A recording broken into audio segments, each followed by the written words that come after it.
hello everybody, and welcome out to your Monday night. Hopefully you are enjoying your night. If you are in kind of a crazy part of the country, hopefully you're staying safe. And if you're tuning into us at the same time, thanks. All right, we definitely appreciate that. But we were kind of discussing some of the weather things in different parts of this country, and it's insane out there right now. So thank you, and be safe no matter where you're at with whatever you're doing. We're going to be talking about some cool things and some not so cool things, but we are looking forward to some feedback from you. So obviously, troll. Don't you know that's what WTF stands for?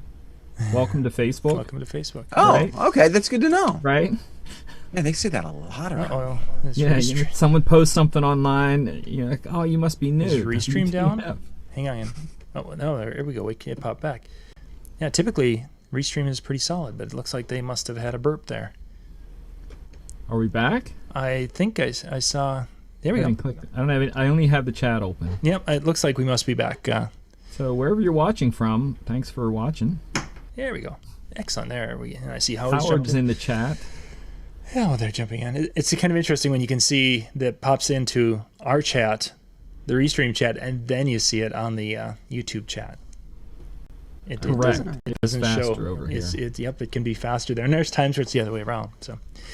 So tonight, guys, what I wanted to kind of dig into is we're getting as weird as this year has been. Not as weird as last year, but it's been an unusual year for a lot of the folks out there. We're getting to the end of wedding season in the upper Midwest specifically. We end generally in October, early October, maybe mid-October, because it gets too cold. Some places they are getting into kind of their wedding season, and they like down in Robin down in her neck of the woods. They're probably going to be, once hurricane season over, then they actually can go out and do some shows. So it varies, but for a lot of us, weddings, we get into the time of the year where we'd be doing other events. And tonight we're going to kind of talk a little bit and dig into what this fall could look like and what we should be thinking about as we get ourselves into that season and as we work our way through winter and looking ahead into 2022. So that's where I kind of was thinking we could go tonight. Elite Events, thank you for joining us out there. When you put this subject up, is my mic okay? It seems really loud here. I think it's good to me. Good. Okay, it sounds loud in my ear. Is the noise in my head bothering you? Yes, it is. It is. That's all the time. I mean, how many times do we have to listen to Thank God I'm a Country Boy? It's in my head. Yeah. No, when you put up the subject for tonight about as seasons change in the business, my side of the business doesn't change much. So I figured tonight I'd just shut off my bike and just sit here and nod all night, if that's what you want. That would be great, man. Might be the highest view show ever. Boy, MJ's really looking smart tonight. It's like, yes, he's being very thoughtful. So let's kind of the camera angle. Let's kind of start with MJ. What you have seen, and we've talked off camera a little bit about what you have been doing this summer. For those of you who haven't been following us for quite a while, Dan teaches during the week, wedding DJ on the weekends. Myself, I do this during the week, and then weekends would be doing weddings and then getting into some high school as Dan does some school things. But that's our primary is more the wedding side of it, where MJ is doing more club type things. Has really been a big part of his business for the last number of years. So MJ, how has this summer been different than like 2019 for you as far as where your events have been coming from? None of the places I worked prior to the COVID are either open or have brought back any sort of entertainment that involves like groups. Like there are some places where I DJ'd at where now the only thing they're doing is maybe stand-up comedy night or trivia night, and that's as far as they're going. So all the places I worked prior to this, I'm not working them. So everything I'm doing now is new. The way I think of things is really, and again, I hope this is not going too far into topics that people don't want to hear about, but with my faith, God just opens doors. When one closes, another one opens, and I was blessed to get a couple different venues now that are really paying off. They're liking me, and I'm getting to do a lot of work there. So that's one of the things that it's different. I'm at different places than I was. For what I do, there are some of those gigs that are now in full swing because they're in the school areas. the college towns and stuff like that. And this season is the one where it picks up between bars, specialty parties, Christmas events, fall formals, etc., stuff like that. So it does pick up a little bit on that. But for the most part, in my business, as Dan commented a couple weeks ago when he saw the pictures of the one, there's not a lot being held back right now. Everyone is just doing what they've ever done without a thought in the world. So, it's not much different. So I got a quick question before John jumps into a little bit further. You mentioned obviously none of the ones that you had before COVID came out are doing things. How often do you go through a location turnaround, I guess, for lack of better terms, or it, we're just talking 2 years ago.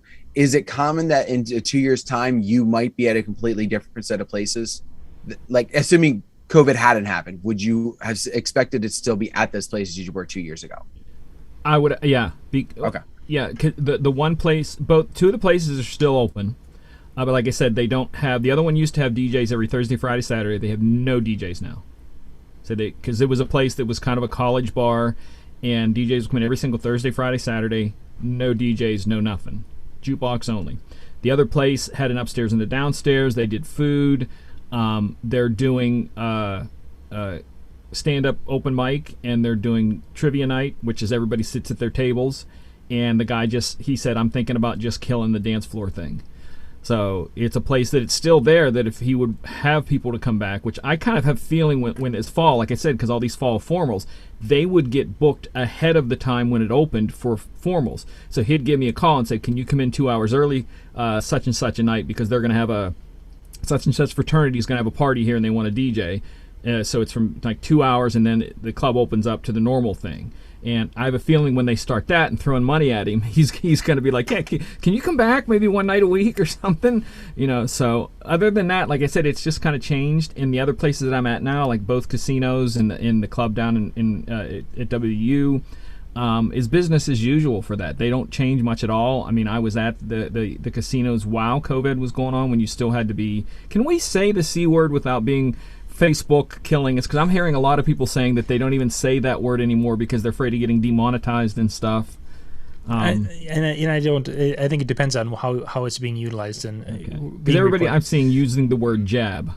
If you get the jab, yeah, they don't talk about anything but that. Like that, literally, they won't talk about that. But like I said, while that was still going on, I was still at those places and they were open. They were limited on things, but when it comes to businesses that make money, they just trug through, sometimes beyond the rules even. So I don't really get a seasonal thing.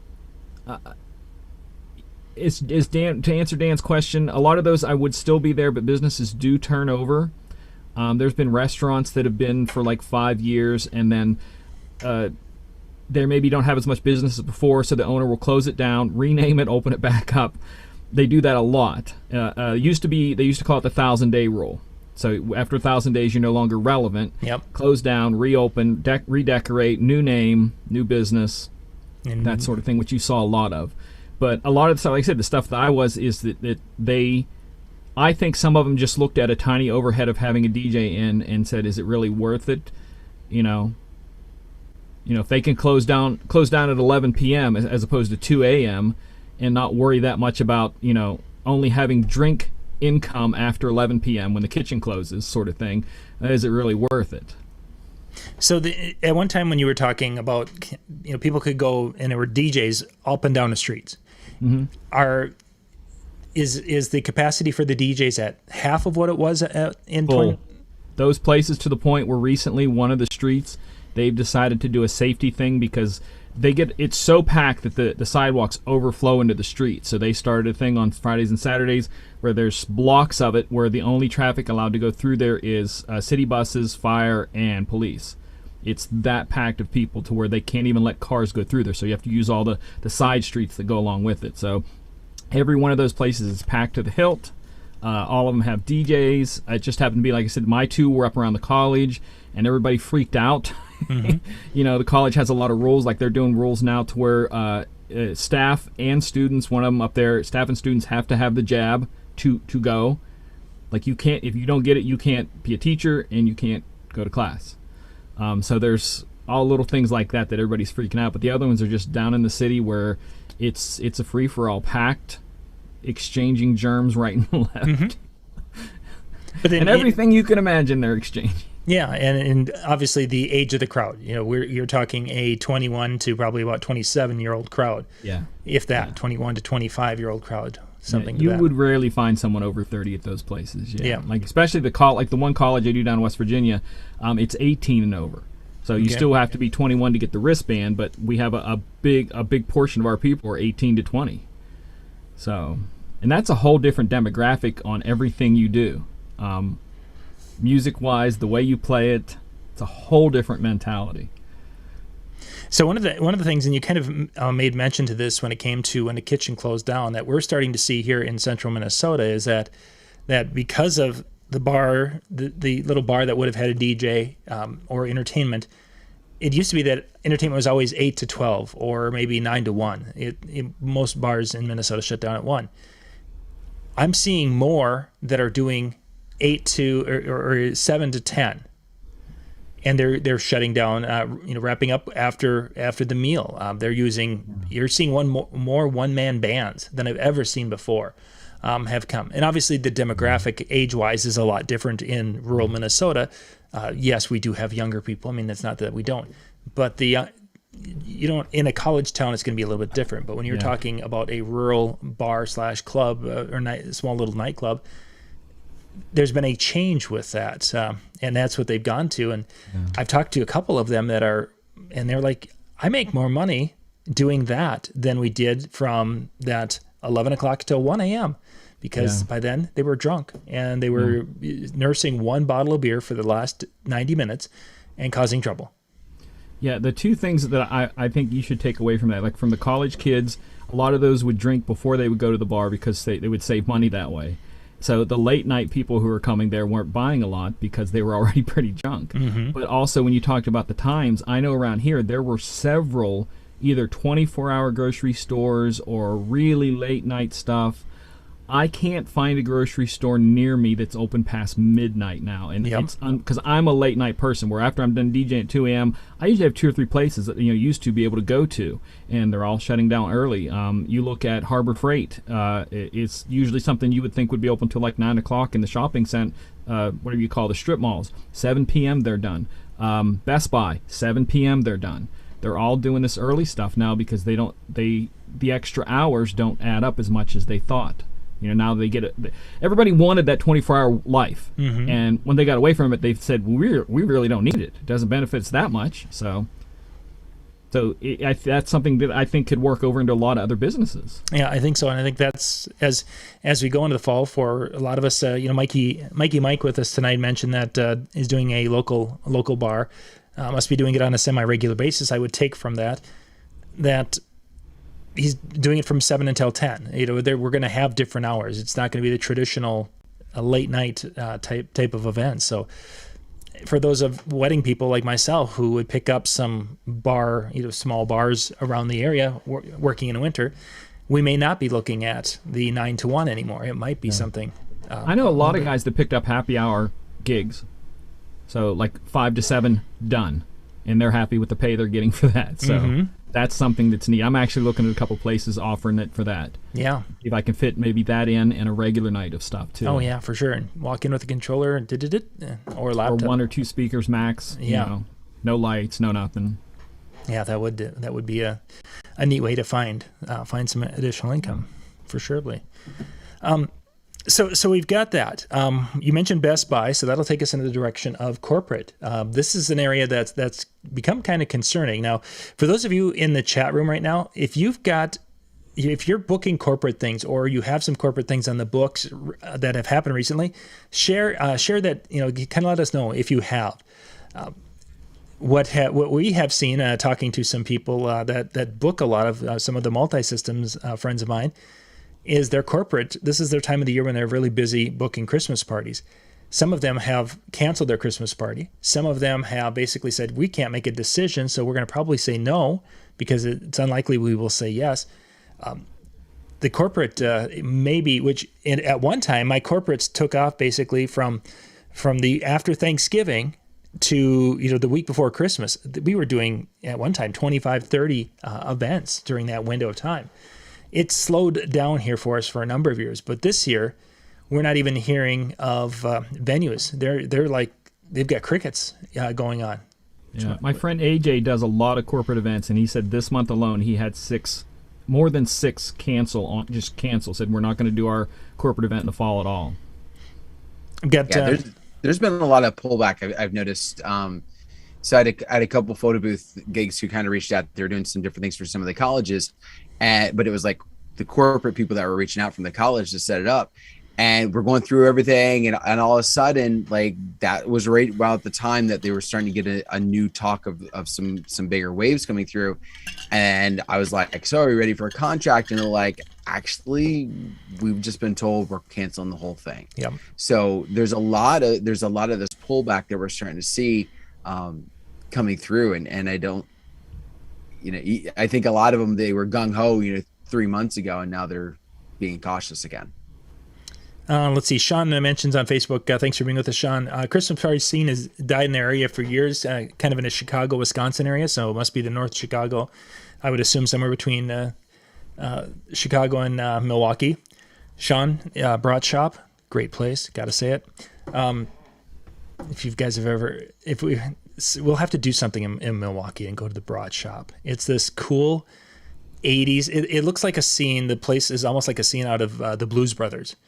That type of a stage. They put that chain link fence up there, lighting in there, the room, and a sticky floor and everything. It's this coolest place in there. Brats, they've just fabulous brats. Go to Wisconsin, get your brats. Yeah, it was good, and I'm sure Sean's. That's better than what I thought you were saying. I kept thought you were saying the Broad Bar. No, it's a brat. Really? The brat. It's only women are allowed it. No, wait, that's very sexist. They've got. Well, the negative thing is that they have so many of them, and they're all really. It's like you can't eat 10 brats, and they're big. So if you eat 2, you're going to be suffering. But gosh, you don't want to just take 1 because that's a waste of a trip. So you have to get 2, and then you will be paying. I don't even know if I've ever eaten a brat, to be honest with you. Oh man, anyway. I just want to say, speaking on the way of people pronounce things, I was on a phone call the other day with Bill Herman, and he said karaoke. So it must be something from your area. It's that Minnesota thing. It is a Minnesota thing. So the corporate things are drifting away, and we're not going to see much of those. Mikey mentions he's having a couple of things lined up, but it'll be interesting to see if those will stick. I'm really thinking that this is going to be one of those years where last year corporate didn't happen. This year, I think we're going to have a combination of corporate are going to be, if they were planning something and are not afraid of attendance due to COVID, and we'll get into that just a little bit. Part of it's going to be is do they have the money? Are they making enough sales? And we're seeing that in many of the manufacturers in the DJ industry. They can't get gear to sell gear. If they can't sell gear, they're not making money. If they aren't making money, they can't do advertising or whatever. That's where we run into it. It's just an interesting dichotomy we've got going on, and I don't think that's going to change in 2021. Truthfully, as we look, it's not. It'll maybe get slightly better, but then we get into the holiday rush, and all of a sudden the shipping lanes are filled with Amazon packages coming with my favorite little widget. So the corporate, I think, is something that typically would have been looking to carry, and I think once again it's probably not going to be a great option for a person going forward. Schools, Dan, what you guys started back at school last week? Today was our first day with kids. Yep. Oh, today was first day with kids. Yep. How what has been the talk in the teachers' lounge and the feeling in the teachers' lounge with how successful it's going to be? Keeping kids in school when we're hearing some of the schools have had some early difficulties with that. So our particular district has kind of said we're going to do whatever the Department of Health or whatever CDC is saying. So when they say we're going to go mass, we're going to go mass. And in the meantime, until we have an issue, we're just going to abide by that. We're going to recommend it, but we're not going to mandate. lot of the talk is really coming down to it's just a matter of time. It's just a matter of time before we're either fully remote or we're pulled back and to a lot of restrictions. I've been told kind of the chain of succession that's going to happen in order for that to happen for our local district. But in the same respect, like when I went to open house for my son's district, and we're going through them, they were saying it was a lot of, it was a lot of, this is what we're planning to do, but this is what we're expecting. Like almost, we're planning for, you're going to be here and we're going to be doing this, but by the end of this week, things might change. And so it wasn't like, yeah, things might change. It was like by the end of this week or by tomorrow, we might hear something. Wow. So there was very much this idea that we're going to get into it, but who knows what's going to happen here in a couple of weeks. Yeah, last year when you guys came, because we all thought we were coming out of it in the summer last year, about when did you start feeling a little bit of that, hey, we're going to have to change things at the beginning of last year's school year? Like how far were you towards like the winter, like like Thanksgiving in October and stuff? Did any of that happen then, or was it before? You mean for this year currently, or for when did it happen last year? I'm kind of gauging when that shift might, if it's typical of a certain pattern of life. When did it come around last year? Is that something we can look around about that time this year for people being more cautious, if they're being numbers up, all that sort of thing? Because there's patterns to all of this. Yeah, I don't think we ever really got it. Last year was such a weird thing because, during the summer, you're right. We kind of got this idea, oh, we're going to come out of it. School year's going to start. Everything's going to be fine. Before the school year even started, we had a plan to be in hybrid and kids weren't going to move. They were going to be in one spot and the teachers were going to move and we were going to be masked all the time. And so there never really was this opportunity to kind of get this feeling that things were going to be normal. Before we ever really got to experience the year, we already knew it was going to be different. There was the talk that I think, when we got to about November, there was a lot of pressure for everybody to be in person, but it wasn't because this was the best option because the things were going away. It was, this is what we're going to do because this is the best option for the kids learning. And so that kind of outweighed certain things, and it became a balancing act between the two. And when we came back, we never came back from Thanksgiving to Christmas, we stayed full remote. When we came back from that, we went back to full time, and we never deviated from that. It was more isolated groups that then had to do quarantining. This year, it's kind of, we've gone back to almost business as usual with precautions in place. So there is some social distancing. We're still doing contact tracing. We're still doing all of those things, but it's not as rigid as it was before. Like before, it was like, listen, everybody's staying 6 feet apart. Don't you dare go near Joey because I'm going to then have to write you up. And your mask went down here. Oh no, pull it back up. There's none of that type of feeling going on. So the kids have kind of had this aloof type of attitude towards it, but there is definitely handfuls here and there which are like, they were full mask today and they didn't budge from it, and they had it wearing it the proper way and everything else. So it's roundabout way of saying it kind of is varying. You have some groups that are like, everything's normal, this doesn't exist, and other people are like, no, I'm going to be cautious, I'm going to do what I need to do until I'm told otherwise. And last year, the kids here started, we had a mask mandate in Minnesota, so every school had that. The sports seasons were pushed back because they felt that they wanted the kids in the classroom and that the sports were going to be just non-existent last fall. And then into the fall, parents pushed hard, and then they had a shortened football season, a shortened athletic season that functioned to a level until we got into, it was about the second week of October. So we were out of July, we came down, August was low, September was really low, and then we got in that second week of October. I mean, there was a little bumps in there, but nothing, and then it just took off. Then we did, as Dan said, we got to that Thanksgiving time, and that was it. It's like, okay, it's not safe to be anywhere. You've got to stay, and the kids were that way here also. The difference being here right now is we've entered into, right now we're in mid-October, in how the cases and things are going around. So how our schools, there's no mask mandate, so they're going to try to keep kids, they want to try to still distance the kids from each other, doing similar to what Dan was just describing.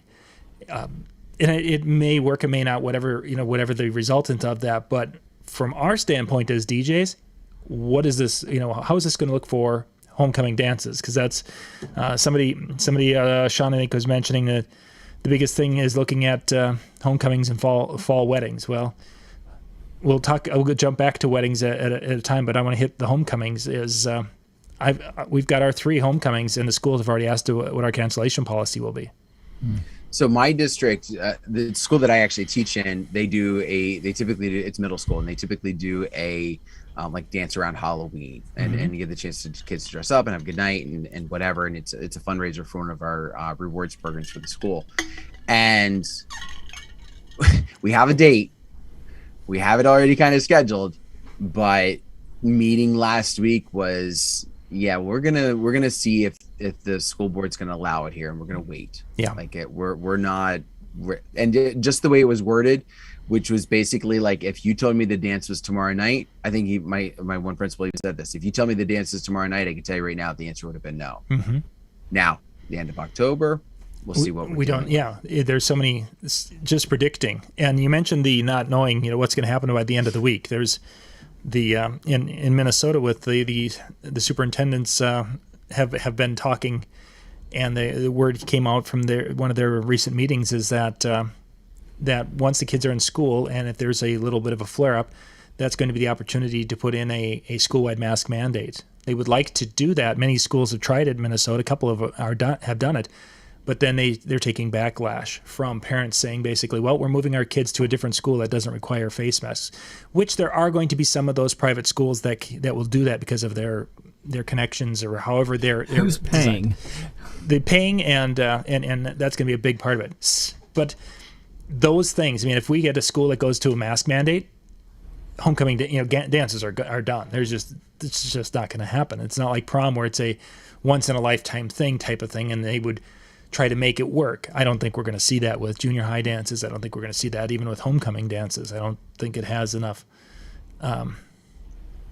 Doesn't carry the same weight, that's for sure. And some of it's kind of interesting. You mentioned there, like, we have some districts that are kind of almost at odds. Like, there's a district, like you said, that's doing full mask mandate. One who said, we're going to do this until this date, and then we're going to reapproach it. And this date is like in a week from now. But then there's another district who has said, we're not going to do it even where federal guidelines say we should. We're not going to do it at all. And so, and the two districts are maybe 15 miles apart from each other. Not drastically where you say, okay, well, there's a 35-40 minute difference between the two. No, they're not next door to each other, but they're pretty darn close. And so it's just kind of interesting to see how certain districts are kind of playing that chess piece. And like you said, if the mask mandate is in place, I really don't see them. I say that, but I say that, but I also saw like a lot of districts who said, you know what, we're going to do prom and we're going to do it with masks. I think that's what I'll try to do here. I do wonder if there will be some concession made to try and appease some families and some pushes. Listen, okay, we're going to keep the homecoming thing, but there's going to be masks. Very similar to what prom was done, or doing it on a much smaller scale. I know you're going to have districts that are going to be like, listen, we're not taking that risk. We're not doing it. Sorry, there will be some. It's not happening. But I do see some that are going to try and toe that line of being able to go, listen, we've kind of gypped them enough. Let's see if we can try and at least give them this, but these are going to be the guidelines. These are going to be the rules that we put in place, especially if they had success doing it for prom. If they got through prom without any issues following, without any backlash, I could see them trying to do something the same here. Jumping up to Sean mentions, I think it was Sean mentioned that some of the schools have been calling around, struggling to find DJs for homecoming. And I think that's probably what we're going to see when it comes to these high school dances, is that it's going to be a wait and see. The school will pick a date, and they're probably not going to contract with a DJ until 10 days before, the week before, when they get an idea that, hey, we can actually do this.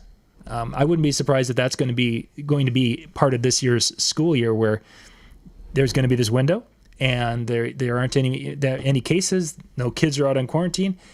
Let's do something. Is he meaning that schools can't find a DJ right now? Is that what he means by that? I think that's what he's meaning by that, and that's not unusual, because the way DJs don't market like they used to. It used to be to a point.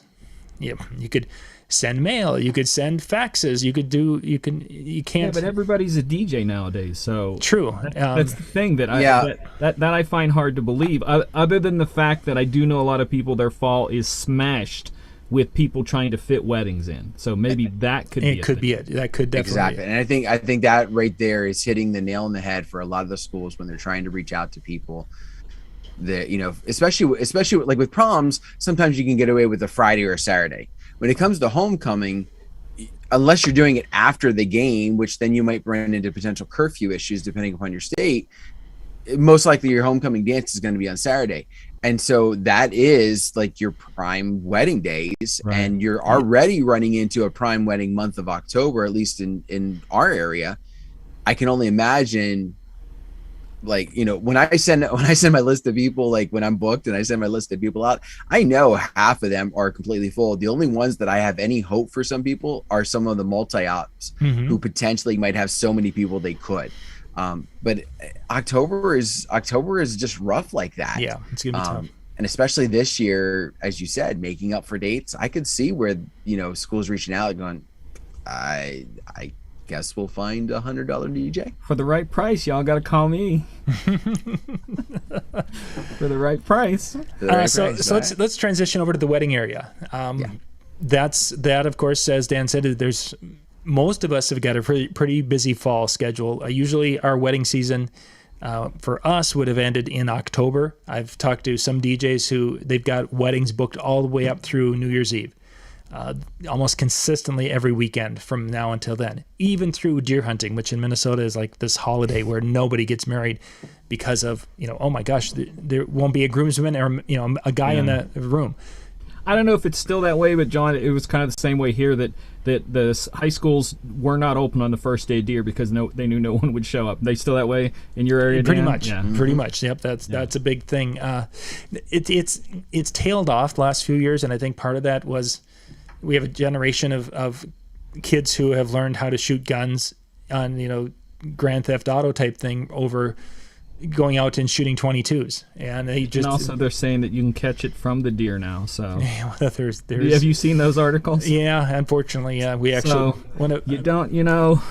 unfortunately, not the COVID but such. And the deer won't wear a mask. We've tried. Yeah, they just keep. They keep coughing on me. Darn those deer. So the wedding,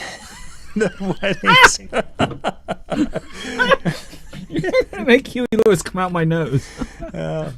So the weddings are an interesting thing. I've spent some time this past week talking to a half a dozen DJs who have been doing weddings, and the interesting aspect of is the crowd makeup. Typically when people do their invites, we know that they invite this big of a group, then the RSVPs is this big of a group, and then the ones that come are, just a couple of people don't come. So we go from inviting 300 people, then we get 200 RSVPs that they're going to make it, 150, 200, and then, 150, maybe 140 show up, 145. There's always a couple that don't. It seems that the trend this fall has been, the last few weeks, is that the crowds have been somewhere between 20 and 30% off of the RSVPs, that they have just not shown. This past my wedding this past weekend, 45% didn't show, and they, as of 2 weeks ago, were coming. This is will be an interesting thing to see how this will affect not only our fall weddings, but going into 2022, because as we look at some of our friends out on Facebook, and we're seeing people who they're doing, and somebody made mention to the 30-person event. That's what we're seeing, more of those than I've ever seen before. I've got a friend that I've always envisioned, because he when we bought speakers 10, 15 years ago, I bought the single 18 subs, and he's buying the quad 18 subs. He's buying his huge sound systems.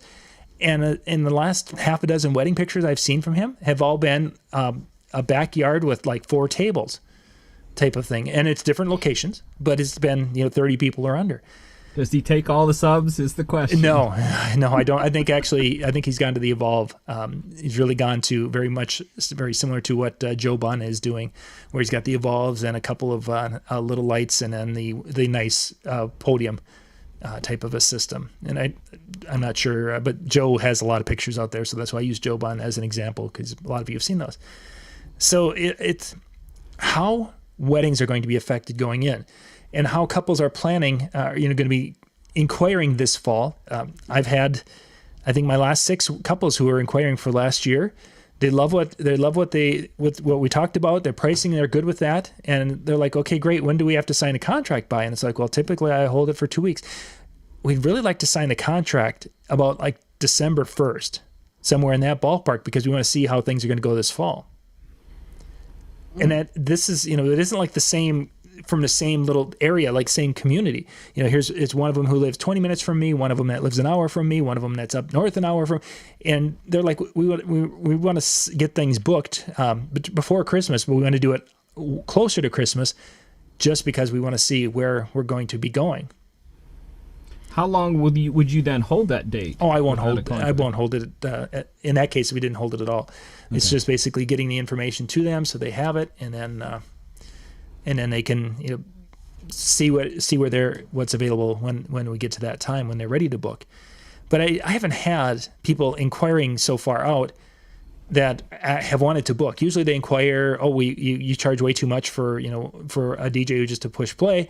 And that's the end of the day. I don't have people saying we definitely want you, we want to book you, but we want to book you way over here, just because we're concerned. So it's a weird time. And I as they're talking about, and they're seeing the same things, except they're seeing it from a skeptical guest side of it, as they've been to weddings, and they're like, yeah, there's a lot of open tables at weddings, and I went through the food line, and there was like a lot of food there at the end that was not eaten because people weren't there.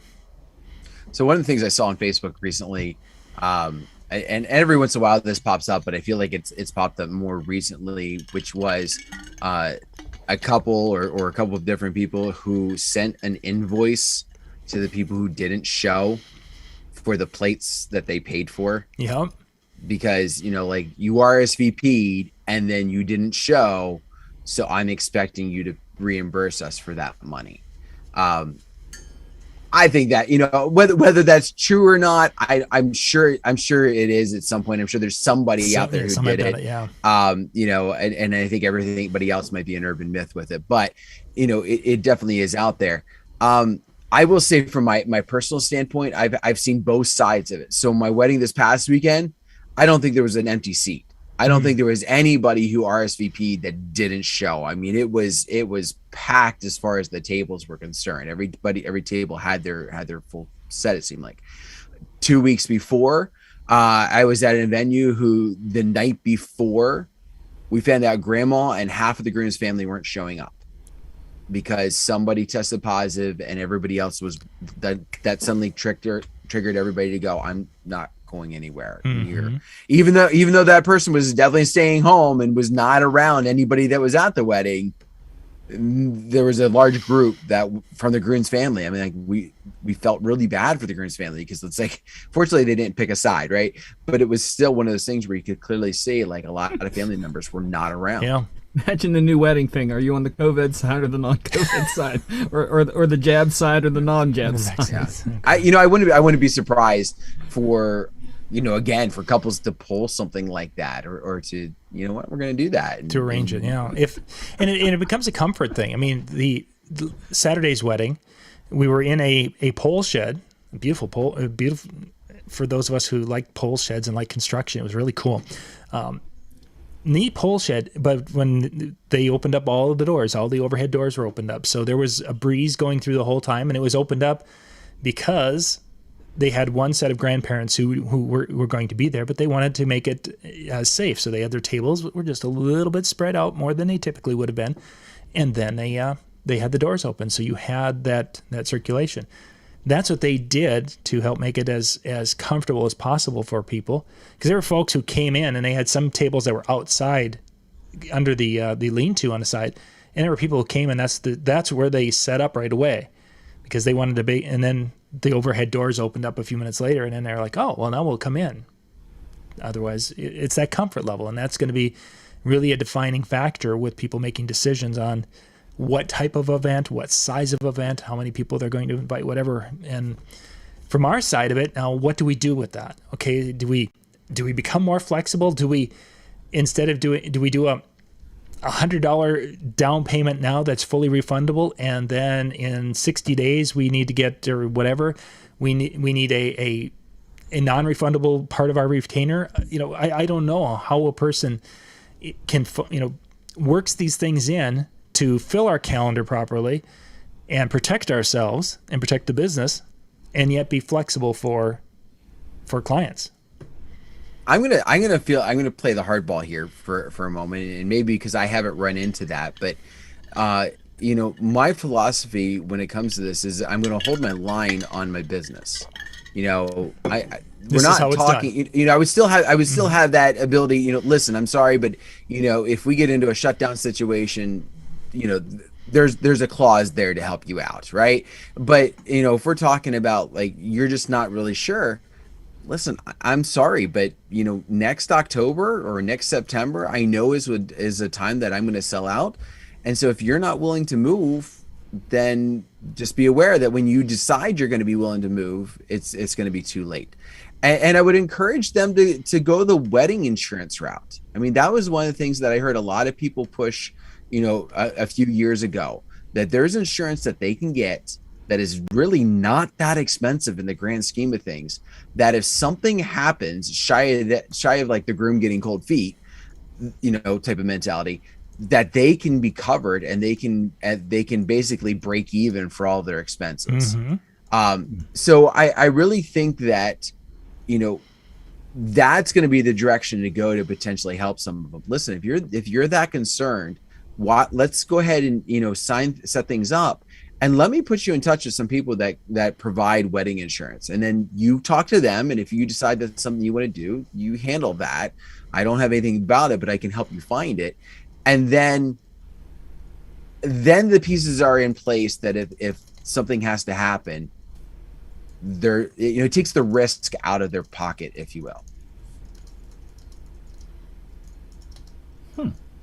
Certainly a different world than it was 10 years ago, 20 years ago, John, isn't it? It really is. And it's just interesting how when we used to start talking weddings, and what was going on with it, there was a level of continuity, even though, somewhere there was an East Coast wedding, there was a West Coast, and there was a Midwest wedding, and they were longer.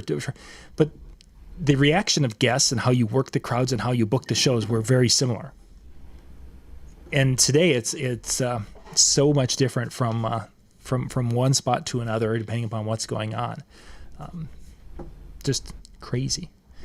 I feel if you're not holding your line, if you're being, and I don't want to say you're being a jerk about it, because I don't want to go that route, but I feel if you're being too flexible, you're opening yourself up for a problem for yourself. So let's assume for a second you go that $100 deposit and you say 60 days from now, that's when the non-refundable one is going to be due, and it's the balance or whatever normal deposit.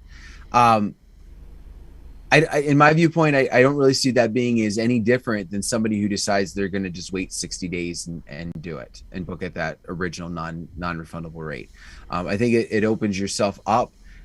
For me, my fall weddings around here, they've gotten to the point where most people are booking almost a full year in advance for the fall weddings, because they know things are going to be crazy. Yeah, there's the occasional last minute, but if my fall isn't solid by the end of December, I know that I'm going to have pockets when it comes around. Mm-hmm. And so I don't want to put myself in the position where I hold this date for $100 that they might ask for back. Yeah. Only to then, because I feel that screws me just as much as me reserving or holding it. that date without any cash in hand, because there's no skin off their back if they back out. And that's where I feel it becomes important to kind of help guide them towards the things that would protect them, rather than just kind of being the easy to work with guy that's going to hold everything for everybody.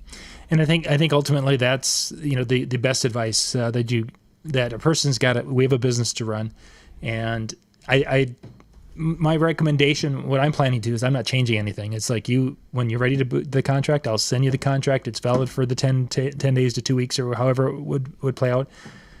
You get the retainer back by then or pay it online, we're good.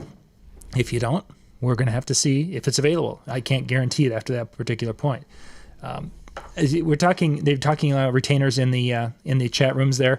I've seen some people talk about $100 down, and some people have talked to $200 down. Sean mentioned going to half. I've done a variety across the board from $100 up to $500. I've never done half myself. Very seldom has the retainer ever been a huge deal, because if they really want you, they've been planning a wedding, they've got some money set aside for it. You're not going to have a venue that comes in there and says, "Oh, well, our deposit's $2,000. Well, I don't have that much." They're not going to say, "Well, you only have to give us $100 to hold it." Doesn't they make sure you're getting a retainer, so that, as Dan was saying, they've got some skin in the game. That they can't just say, "Well, it's only $100. I can walk away from $100 real quick." And that was a philosophy. One of my actually just down the street from me, we had a conversation one time. I was not charging that much for a retainer, and he came along the side and he said, "What happens if they walk away? You just lost $1,500 on a wedding, and you made $250 or whatever I was charging at the time for a retainer." He's like, there's no real gain for them, because if they're spending $6,000, $7,000, $10,000, $20,000 on a wedding, what's $250 really? Mm-hmm. If they decide to suddenly change some things up or go different directions. So he was the philosopher. I'm not to the half. I just, for me, it's easier for me to do a set figure, and then I don't have to do computing later on. I can just, this is where it's at. And it is always kind of fun to be bringing in a little bit larger paycheck the day of than, having those weddings where they're all paid in advance, and you go do the wedding, and at the end of it, it's like, oh yeah, if the money's been sitting in the bank account, I can now put it into service. It's been sitting in the savings account. That was this past weekend. It was paid a month and a half ago, and it just kind of sat there. And at the end of the night, it's like, oh yeah, I don't get a check. I just transfer funds. And see what I'll give you a little hint if you're looking for something fun to do with it. So I require my payments 2 months in advance. Mm-hmm. So I'm always paid up, before the day of, and so what ends up happening was, when the event's over, then I hit the ATM for the max that I can take out until I've paid myself for the event. So I have a wad of cash that I have in my hand, and once it's all paid out, then I go to my bank and I put it in. But I actually feel like I got something from the event, because I have all these 20s in my hand. So lesson learned: follow Dan right after the wedding weekends. You got to be quick about it. You got to catch him from the ATM in the front of the bank to the teller in the middle of the bank. But you get there, you can catch it. I go to different banks, but still. Oh, so that's extra time now. Yeah, you get a couple blocks to meet me up. All right, now I know, but I'm not going to drive through. Sean asked about if we've been hearing about canceled weddings getting canceled right now. Yes, I've been hearing from numerous DJs. I personally haven't had a cancellation of a wedding this fall yet. We did have one that was going to be kind of a semi last minute that they pulled the plug on it because of Delta. Others, Yeah. I've Mike Walter posted last week that he's been having a couple of cancellations here and there. A couple of other multis have made mention too. I don't know their numbers. They never said how many they've had, but it is happening. My feeling is that most people have got a workable plan for the fall. There's not going to be, I think Dan's situation where it's wall to wall or in essence packed and every chair is full.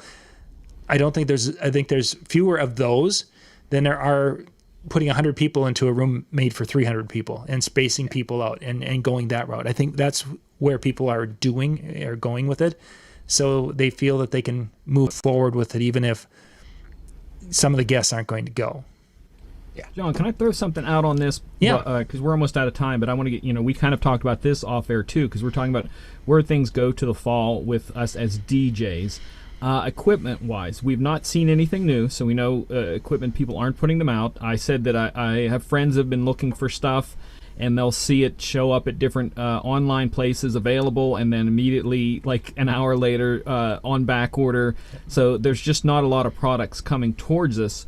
How do you think that will affect like when it gets down to your and my level of DJing, short of equipment, in case stuff, if you have a set of speakers that go, or lights that go, where is a DJ right now, or especially as we go on further with these shortages and stuff? If you have gear that dies, you might be up a road right now, unless you go pick something up off Marketplace. And if you do, you're paying new price for it. Because I actually saw some stuff the other day, and it's like, oh my gosh, I should sell those controllers sitting up there. Well, as soon as I do, one of the other ones are going to die. I think for those of us who have a lot of questions this fall, typically that for some of us, we get to the end of the season and we're looking at, okay, we got our end of the year tax time, and it's like, I need to dump a little bit of money and put it into gear. This may not be the year for that. And I typically wouldn't say that, because obviously a lot of these gear manufacturers are supporters, but most of those, they don't have new gear to sell. So for me to say, sit on that money for the winter, or until we get past and you have more confidence, then look at upgrading for 2022's season.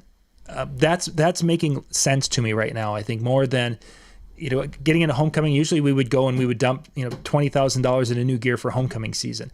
This year, not going to do that. We may see what proms are, because we'd buy new lighting, change our light shows over in the fall, maybe upgrade sound system, whatever, and we go through.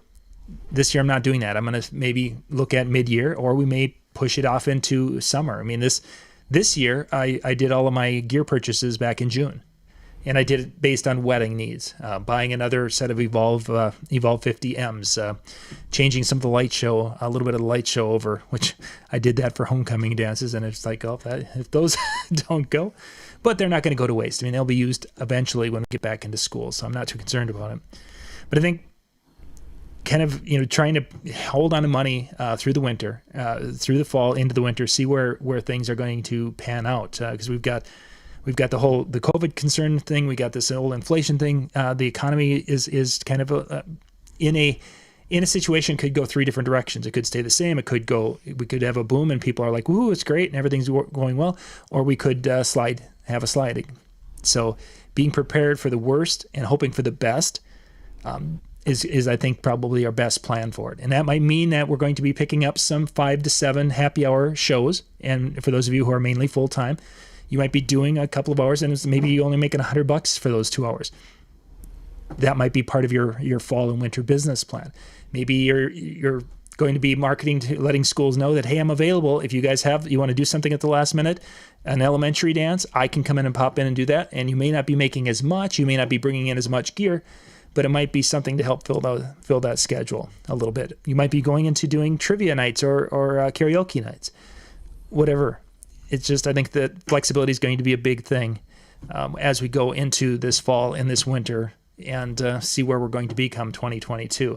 Because I don't see this going away. The nurses and doctors up here in Minnesota are already starting to get whiff of this Lambda 1 that they're talking about, and they're really concerned about that one hitting around Christmas time, and that could be something that might make the Delta 1 look like it was a passive time.